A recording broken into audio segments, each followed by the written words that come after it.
Paul again here from EMD Automotive at Canberra. Just want to show you what I've done today. So this bolt here, this one here was loose.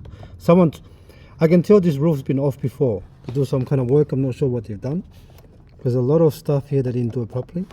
And to have a look at it, this bolt here was all the way out, and this one here was off. That rod there was off. So now I found a little C-clip there, and I put it in there so to hold this rod in for the locking mechanism to work on the roof. This side here is fine. I'll show you this side here. This side, that's the factory one, and the one I fit is just something I have in the box. So that looks alright for now. We're gonna put everything back together, and quick show here of the actual coolant hose now is all done. See if you look closely, that's the new coolant hose we put in. See that one there with new hose clamp which goes into the back there. So much better than the one that showed on earlier video. So that one was just leaking all the way.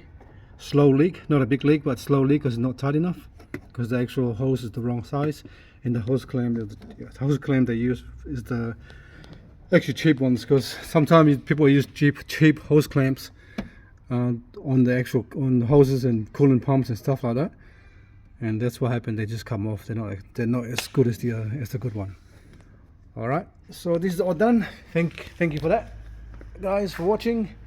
Hope you guys can learn a lot from the videos. I've got to have a new channel. I'm going to upgrade my channel so I can have more help for the people that need electronic help or some kind of help with a car. They can actually go into the actual website and then click onto it, and we can actually talk to each other via Zoom or different kind of program. All right, thanks for watching, and please subscribe.